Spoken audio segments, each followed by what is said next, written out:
Hello everyone, welcome to Hongvedon. মই কল্প শইকীয়া তো আজিৰ ভিডিওত মই আপোনালোকক কোনো ধৰণৰ বিউটিফুল প্লেস বা কিবা কুকিং ৰেচিপি এবিলাক দেখাবলৈ ভিডিওটো বনোৱা নাই আগৰ ভিডিওত যথেষ্ট আমি বনালো লাষ্ট ভিডিওটোত আপোনালোকে চাও পায় ডেসক্ৰিপচনত দিয়া আছে খুব ধুনীয়া ঠাইত আমি ফুৰিবলৈ গৈছিলো আৰু যাম কিন্তু আজি মই আজৰি আছিলো আৰু ভাবিলো আপোনালোকক এটা বস্তু মই কিনিলো মানে পাৰচেজ কৰিলো তো সেই বস্তুটো আনবক্সিং কৰি দেখাই দিও ভাল হয় তো ইয়াৰ ফিচাৰ্স খিনিও আপোনালোকক জনাই দিও বুলি ভিডিওটো বনালো আৰু সেই বস্তুটো হৈছে এইটো তো এইটো হৈছে পিজিয়নৰ এখন ইন্ডাকশন তো ইন্ডাকশন যি সকলে ব্যৱহাৰ কৰে জানে তো মই এখন ইন্ডাকশন কিনিলো ইয়াৰ আগতে মই ইন্ডাকশন আছিল কিন্তু এখন বেয়া হৈ গল বহুত বছৰ হ'ল আৰু তো এখন নতুন কৈ ললো আৰু এই ইন্ডাকশনখন কেনেকুৱা কি আৰু যি সকলে ইন্ডাকশন ব্যৱহাৰ নকৰে তেওঁলোকক কিবা কিবি উপকাৰ হ'ব তেওঁলোকৰ এক্সপেৰিয়েন্স হ'ব ইন্ডাকশন ব্যৱহাৰ কৰিবলৈ শিকিব তো আমাৰ জীৱনত ইন্ডাকশন বহুত দৰকাৰ কাৰণ যেনে ধৰণে আমাৰ গেছ লাগে তেনেধৰণে আমাৰ ইন্ডাকশন দৰকাৰ কাৰণ আজিকালি লাইফটো ইমান বিজি প্ৰত্যেকৰে সময় নাই বিভিন্ন ধৰণৰ কাম মানে আমাৰ শিডিউলটো বহুত টাইট হয় হয়নে গতিকে ইন্ডাকশনৰ কামবিলাক বহুত সহজ হৈ পৰে আৰু কেতিয়াবা আলু চালে আহিলেও সকলো কিবা এটা বনাই দিও বুলিলে গেছতকৈ আপুনি ইন্ডাকশন ব্যৱহাৰ কৰিব পাৰে আৰু ভালদৰে যদি আমি ব্যৱহাৰ কৰিব জানো তেতিয়া কিছুমানে কয় কমেন্টটো দিয়ে যে বহুত বিল উঠে কিন্তু হেতু কথা নহয় আসলে আপোনালোকৰ গেছত যেটো খৰচ হয় ইন্ডাকশনটো প্ৰায় একেটাই হয় ভালদৰে আমি কৰিবলৈ ভাল কোম্পানী ল'ব লাগে তো এখন হৈছে 21 ওয়াটৰ তো এই ইন্ডাকশনখন আমি এতিয়া ফিটিং কৰো প্ৰথমতে আনবক্সিং কৰি লওঁ তাৰপৰা লগাই মেলি আপোনালোকক দেখাম সো আহক তো এখন মই দেখুৱাইছো খুলিলো ইতিমধ্যে খুব ধুনীয়াকৈ পেকিংটো বহুত ধুনীয়াকৈ আহে মই আপোনালোকক দেখুৱাইছো এতিয়া স্টাইল যদি আপোনালোকে চাই এটা সিলভাৰৰ আৰু ইয়াত এটা ফাইবাৰ হয় ধুনীয়াকৈ ইয়াত সাৰ্কেল বনাই থোৱা আছে তাৰ পিছত ইয়াত এটো বাটন হয় টাচৰো পায় টাচটো সোনকালে আসলে বেয়া হৈ যায় বাটনৰ কিনিলে ভাল আৰু এটো বাটন হয় কিনি আৰু ইয়াত বেলেগ বেলেগ সুইচ আছে মেনুৱেল ৰুটি ডোসা গ্ৰেভি এনেকা ধৰণে আছে আৰু ইয়াৰ বেক সাইডে এখন ফেন আছে এটো কুল কৰি ৰাখিবৰ কাৰণে প্লাস ইয়াৰ লগত যেডাল মানে কানেক্টিং কেবল দিছে এল যথেষ্ট দীঘলে হয় বাৰু আমি এতিয়া এটা স্টাৰ্ট কৰি লওঁ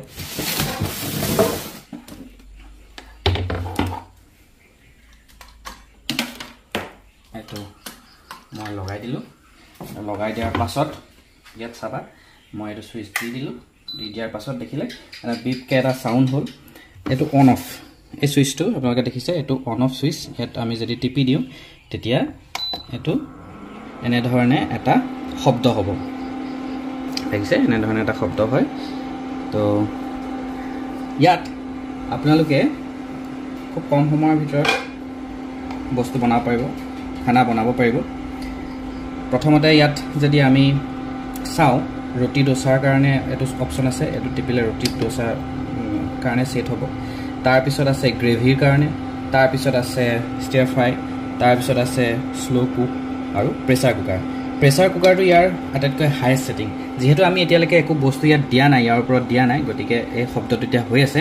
আমি প্ৰথমতে ইয়াৰ ওপৰত অলপ কিবা এটা দি লওঁ আপোনালোকক দেখাম আৰু তাৰ কাৰণে এটা বস্তু চাব লাগিব আপোনালোকে এনেকুৱা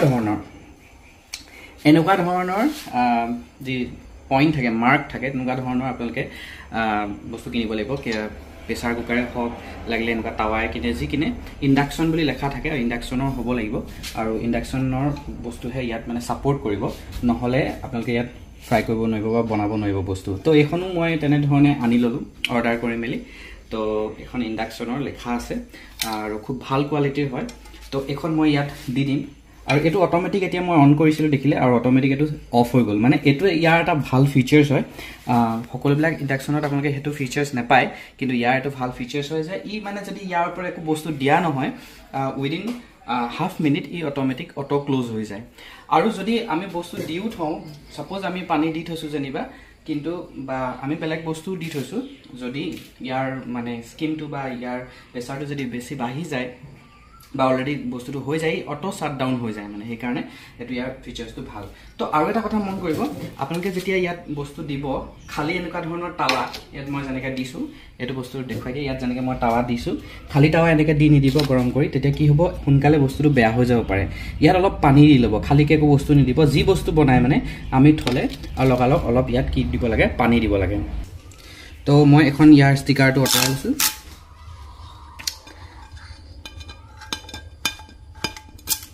এইটো মই আঁতৰাই ল'লোঁ আৰু এইটো আমি এতিয়া অটো চাট অফ হৈ গ'ল মানে অটো অফ আছে এইটো ইয়াৰ ভাল ফিচাৰ্ছ হয় প্ৰত্যেকখন পিজনৰ হেৰিয়তে আপোনালোকে পাব বা প্ৰত্যেকটো ব্ৰেণ্ড ভাল কোম্পানীৰ যদি আপোনালোকে ইণ্ডাকশ্যন লয় মই অকল এই ব্ৰেণ্ডটো বুলিয়ে কোৱা নাই ভাল মানে কোম্পানীৰ ল'লে সেইটো ফিচাৰ্ছটো আছে নে চাই ল'ব এইটো ভাল মানে তো এতিয়া আমি অন কৰিম মই ছুইচ টিপিছোঁ এইটো আমি অন কৰিলোঁ দেখিলে অন কৰাৰ লগে লগে চাউণ্ডটো হ'ল কিন্তু যেতিয়াই মই ইয়াত পানী দি মেলি ইয়াত দেখিলে পানী দিলোঁ মই পানী দিলোঁ পানী দি মেলি মই যেতিয়া ইয়াত এইটো থৈ দিলোঁ ইয়াৰ চাউণ্ডটো লাহে লাহে কমিবলৈ ষ্টাৰ্ট কৰিব আৰু খুব কম সময়ৰ ভিতৰত ইয়াত আমি এতিয়া পানী দিয়াৰ পিছত আমি এতিয়া কি কৰিব পাৰোঁ এইটো আমি ছেট কৰিব পাৰোঁ ইয়াত দেখিছেনে দুটা অপশ্যন আছে এইটো মাইনাছ অপশ্যন আৰু এইটো প্লাছ অপশ্যন স্কিমটো কমোৱা বঢ়া কৰিব পাৰোঁ ইয়াত টোটেল আপোনালোকে যদি চাই 120ৰ পৰা একদম 20 ৱাটলৈকে আছে মানে এইটোৰ কেপাচিটি 2100 ৱাট তো আপোনালোকে 1800 ৱাটৰো কিনিব পাৰে মানে 1300 ৱাটৰ মানৰ পৰা আৰম্ভ হয় পাৰিলে 2100 ৱাটৰ লৈ ল'ব তো আমি ইয়াত দেখিছেনে ইয়াত বেলেগ বেলেগ আছে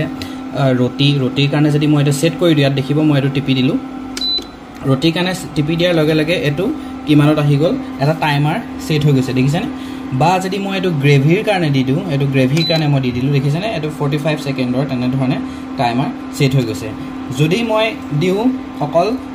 প্ৰেছাৰ কুকাৰৰ কাৰণে তেতিয়া প্ৰেছাৰ কুকাৰটো চাব আপুনি মই প্ৰেছাৰ কুকাৰ টিপি দিলোঁ টিপি দিয়াৰ লগে লগে 30 ছেকেণ্ডৰ টাইমাৰ ছেট হৈ গ'ল আৰু লগে লগে আপোনালোকে ইয়াত মন কৰিছেনে ৱাটটো বাঢ়ি বাঢ়ি গৈ আছে এইটো 1300 ৱাট হৈ গ'ল প্ৰেছাৰ কুকাৰ দিয়াৰ লগে লগে আৰু ইয়াৰ উপৰি আমি ৱাটটো বঢ়াইও দিব পাৰোঁ নিজেই ইয়াত প্লাছত যদি দিওঁ ইয়াত আমি ৱাটবিলাক এনেকৈ বঢ়াই বঢ়াই গুচি যাব পাৰোঁ 200 ৱাটত হৈ গ'ল আৰু পানীখিনিলৈ চাওক ওপৰলৈ চাওক পানীখিনিলৈ আপোনালোকে বঢ়াই দিয়াৰ লগে লগে পানীখিনি খুব জল্দি ফাষ্ট গৰম হৈ আহিলে আৰু মই ৱাটটো লগালগ কমাই যদি দিওঁ এনেধৰণে ইয়াত দেখিছে ইয়াত কমি গৈছে ইয়াত আপোনালোকে মন কৰিছে ন লাইটটো জ্বলি আছে ইয়াত কমি গৈছে আৰু অকণমান মই কমাই দিছোঁ ইয়াত তেতিয়া 130লৈ আহিলে মানে 800 ৱাটত হৈ গ'ল তাৰপিছত আকৌ কমাই দিলোঁ 500 এফালে পানীও পূৰা গৰম হৈ আহিলে দেখিছে তো এনেধৰণে আমি কৰিব পাৰোঁ আৰু ইয়াৰ উপৰি টাইমাৰ ইয়াত আমি ছেট কৰি থ'ব পাৰোঁ অলপ সময়ৰ কাৰণে বোলে ইমান সময়ৰ কাৰণে আধা ঘণ্টাৰ কাৰণে আধা ঘণ্টাটো আপোনালোকৰ প্ৰয়োজনেই নাই বাৰু আমি হেভি কিবা ডিছ বনালে সিমানটো দিব লাগে 10-15 মিনিট মেক্সিমাম তো খুব সোনকালে মানে ইয়াত হৈ যায় তাৰপিছত আপোনালোকে ইয়াত পজো কৰি থ'ব পাৰে এই পজ অপশ্যনটো টিপি দিলে এইটো পজ হৈ যাব তাৰপিছত আৰু অফ কৰিবলৈ হ'লেও আপোনালোকে ইয়াতে এনেধৰণে অফ কৰিব লাগিব খুব কম পইচাত আপোনালোকে কিনিব পাৰিব অনলাইনে ল'ব অনলাইনত অলপ কম পায় মানে মেক্সিমাম আপোনালোকে 2300-2400ৰ ভিতৰত পাই যাব 2300 বা 2400ৰ ভিতৰত পাব আৰু কেতিয়াবা স্পেচিয়েল ডে চেল থাকিলে হয়তো 2100 টকা বা 2000 টকাৰ ভিতৰতো পাই যাব পাৰে তো এইটো হৈ গ'ল পিজিয়নৰ এটা ৰিভিউ ইণ্ডাকশ্যনখন কেনেকুৱা লাগিলে ৰিভিউটো জনাব আৰু মোৰ মতে আপোনালোকে ল'লে কনচিডাৰ কৰি চাব পাৰে এইটো ভাল বাকীবিলাক মানে প্ৰেষ্টিজৰো ল'ব পাৰে এইটো কমপ্লিট আপোনালোকে ডিজাইনটো যদি চাই প্ৰেষ্টিজৰ গোটেই ইণ্ডাকশ্যন ল'লোঁ কাৰণে আগৰখন অকণমান বহুত বছৰ হ'ল বেয়া হৈ গৈছিলে গতিকে এখন নতুন ল'লোঁ আৰু এটা ৰিভিউ আপোনালোকক দি দিলোঁ লগ পাম বেলেগ এটা ভিডিঅ'ত আজিলৈ ইমানেই till then you take care bye by